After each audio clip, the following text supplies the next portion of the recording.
Are you curious about the differences between a HYROX Pro Race, Open, Relay, Doubles, and the Elite Division? Today I'm going to talk to you a little bit about the differences between that, and if you've never done a HYROX before, maybe which division you should start with, and then also like if you have done one of these divisions, whether or not it's worth exploring one of the other ones that are available. Oh, and I forgot to say, if you stick around for the end of the video, you'll be able to see clips from my first Open race in Washington, D.C., and my immediate afterthoughts on how I thought it went. Now, before I talk to you about the differences in these HYROX races, I want to talk about what I did today. So today, at least earlier this morning, I did a ramp test to retest my lactate threshold. And I made a whole video on that, or at least I recorded everything and will be making a video for you. So you'll be seeing that. That'll be the next video after this one. And in that one, I'm going to, one, show you the process of how I am testing my lactate threshold, what the ramp test is, how I'm doing it at home, where you can, if you would like, where you can buy that equipment to do it for yourself at home, or suggestions on where you can go to get it done and have somebody else do it for you. Beyond that, I'm going to show you exactly what my numbers were and how I use those numbers to calculate my zones for running in my quality workouts or when I'm doing my lactate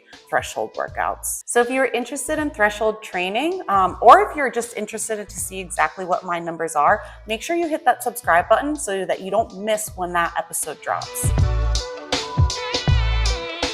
A HYROX race consists of 8 runs and 8 stations. Each run is 1 kilometer plus the rock zone, and the rock zone is just the distance that it takes you to get from the station back to the out arch, and also from the in arch to the next station. The 8 stations in order are a 1K ski, a 50-meter sled push, 50-meter sled pull, 80-meter burpee broad jump, a 1K row, 200-meter farmer carry, I should know this, 100-meter sandbag lunge, and 100 wall balls. I don't know why that was so hard. You want to say hi to everybody? Thank you. Thanks for the kisses. I'm just gonna bask in the clean doggy snuggles for just a moment because Fox and Willow got groomed today and they're clean and they smell good and they feel nice. And he looks like, I don't know, 3 years younger. He's not that old to begin with, so 3 years would make him a puppy. Yeah, it would. You're a good boy. Nope, we don't want to sit. What I meant to come here today was to talk to you about like whether or not you're curious in the differences of an open, a pro, a doubles, or a relay race, because there are lots of categories within HYROX itself. Now, more specifically, I want to narrow down maybe what division you should start with, depending on where you're coming from.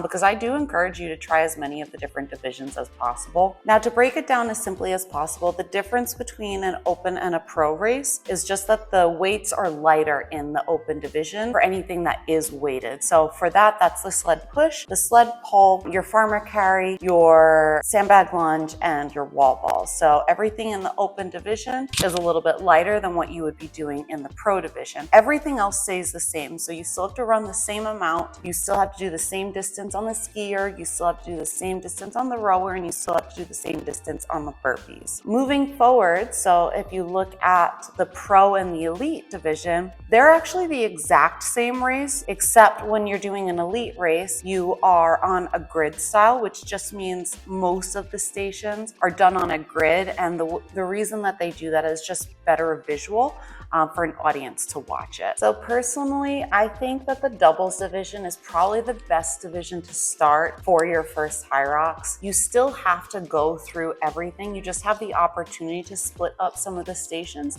that maybe you're not super comfortable with, but you get to get your hands on and test everything. So while the relay is a great option because it's like the least amount of work you have to do, you don't really get to touch everything. So I think the doubles is a really safe place for you to kind of like dip your toes in the water, try out the race without having to do everything, and then you can kind of do it with somebody that you're going to have a really good time with. You can either do female-female, male-male, or you can do mixed doubles, so it's female with a male partner. Now, in these races, you both have to run together for all 8 of the 1Ks, but you get to split the stations however you want. So if you have a partner that doesn't want to do a single burpee, they don't have to, as long as as you're willing to do all of them, in which case you would be probably somebody's favorite partner. Now, most teams do split all the stations up to give each partner rest, and there are tons of strategies depending on the strengths of each partner that you can discuss with them to figure out how to give you guys either the best time or the best experience in the race. So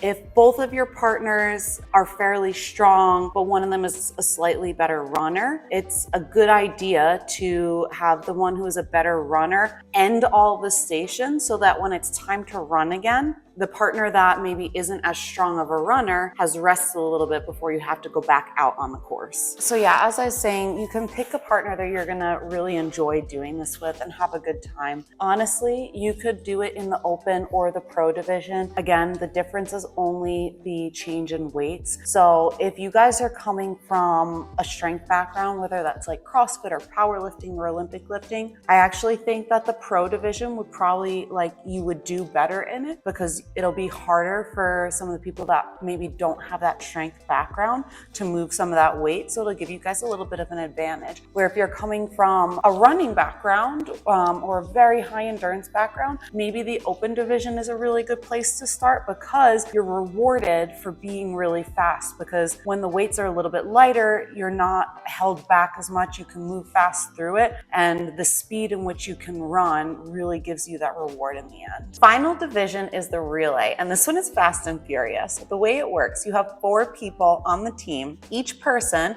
does 2 runs and 2 stations, and the station they do must follow the run that they just did. And you can split it up however you want. So some teams will go back to back on runs and stations and just knock 2 out.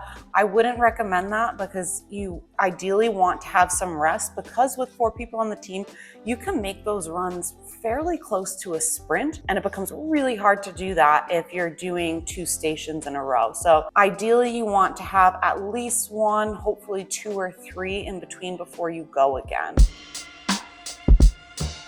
A few weeks ago, I just did my first solo HYROX race, and it's just really highlighted the journey that I've been on through my HYROX career. So when I came in, I was definitely more of a CrossFitter. Yes, I was always running, and I've been running for, gosh, like 20 plus years, but not racing running. I was just kind of doing it for pleasure. So I was coming from a very biased strength background. And at the time, the pro weight was definitely a better division for me because I had an advantage with that strength background. And I've just found it so interesting, like the different avenues and the way my athletic strengths have changed through chasing the sport of HYROX, in that I had so much fun doing the open race, and I learned where my strengths lie now. I am way better suited for the open division. So it's been really cool to see the development mentally, physically, and kind of like, I don't even know how to put my finger on it, but it's just, I'm a different athlete than I was when I started this sport. So I never imagined to be as developed as a runner as I am today. And no, I'm nowhere close to what top level 5K runners or 10K runners or marathon runners are doing. But the difference in myself from where I was 5 years ago is just so astronomical. And again, like, I was able to see that with that lactate threshold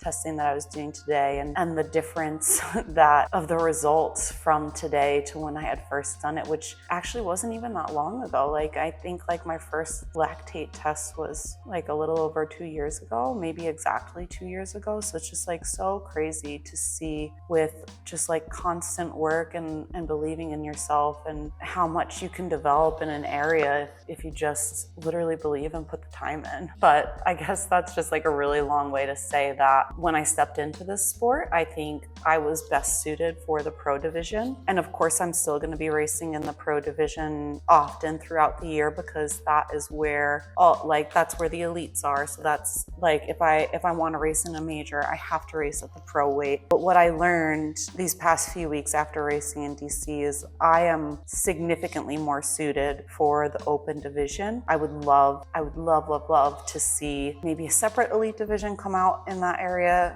Do I actually think that's gonna happen? Probably not. But I really, really enjoyed just being able to like go hard the entire race and not be in a place where my heart rate significantly drops because I get to something that I'm having so much trouble moving that I'm not keeping my heart rate up. It's now become more of a strength movement. So I can show you that also. I wore a heart rate monitor for my race in DC. It stayed level like the whole time. Like it was a high heart rate for my whole race. So I averaged a 171 beats per minute and then I maxed out at a 186. And like that is so good for me because when I do pro races, it often drops significantly in places like the sled push or the sled pull, just because I'm not consistently moving as hard. Yes, I'm exerting so much energy, but it's not like as constant of a movement. It's also the first time that I stayed like in or above a threshold zone for the entirety of the race. So I was in zone 4 for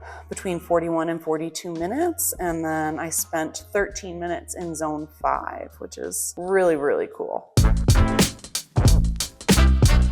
So I just want to touch on a few differences that I noticed too while doing that open race. Now, while the sleds were lighter, it meant I was able to push it faster and I actually felt more lactate building up in my legs while I was pushing it because of how much faster I was moving, to the point where when I came out and started to run, they actually felt like jelly legs. Like it was kind of a waddle getting out of the station and through the rock zone before I was able to kind of take off on the next run. So yeah, my legs felt worse, which I found so odd. They felt worse with the lighter weight. And I'm assuming it's just because I was able to push so much harder, like it was closer to a run versus a slog when I'm pushing the pro weight. The farmer carry, I could like run with it, so that was really cool. The farmer carry normally, it's like pulling and almost slipping out of my hands, and I just make it stay there. This one, I was hustling and like really out of breath while I was running with it.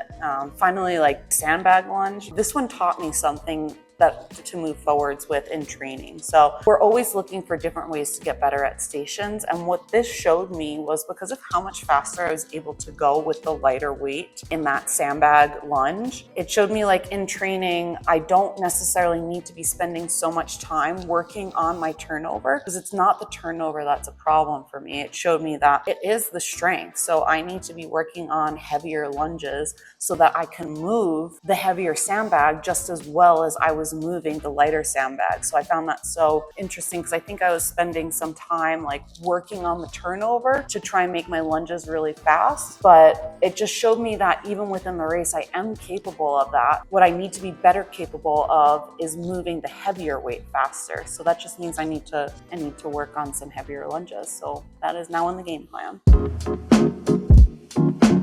Now, I've been in the sport a really long time, but that was my 4th North American Championship win, and I did it in a time of 55:38, which is a new world record for that solo women's open. And I loved that. I feel like there's more. I feel like there's more time to gain. I love finishing a race and thinking you can do better. Like you have more in the tank. I think we all really enjoy chasing goals, and I'm always going to keep trying to get faster in that pro division, but I think I'm really, really close to kind of my top potential, or at least I'm getting close to like how fast I can go there. But this one gave me a new challenge, and I don't think I'm close to where I can get. I think there's a lot of room to really push the pedal in this race in the open division with the lighter weights. And man, I really want to chase to see what best version of myself I can get. And like, I really think I can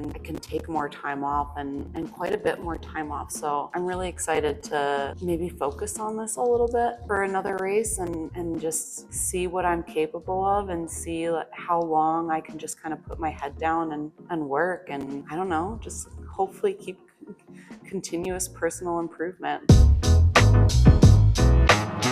Now, one other thing I really want to touch on, and I should have talked about this earlier, but I got to be at the venue like all weekend. And one of my favorite parts was on Saturday, just because of how this race was set up. They had all the divisions like kind of going separately. So in the morning, it was all open solo men, and in the afternoon it was hours and hours and hours of doubles women. And one of the things that we do really well is we get matching outfits. So it was just so cool to see on course, literally I had thousands of women in matching outfits, matching to their partner. And I hope this is shown, but I got so much footage of these women running by in like the most adorable, like sparkly outfits or like matching colors. And you can completely tell like who was partner with who and like how hard they were working for their partner and just throwing down. And it was just, I mean, it was just such a joy to watch and to see so many people like having fun, pushing to their limits, suffering with somebody else and just trying to, one, be better for somebody else. Like they're working so hard to make sure that they're not letting another person down. And I just think there's something so special in that. Kudos to all of you for throwing down and for giving it your all for the partner you were with. It was really inspiring to watch. Now remember, in the next video, I'm gonna be showing you lactate threshold training, how to do it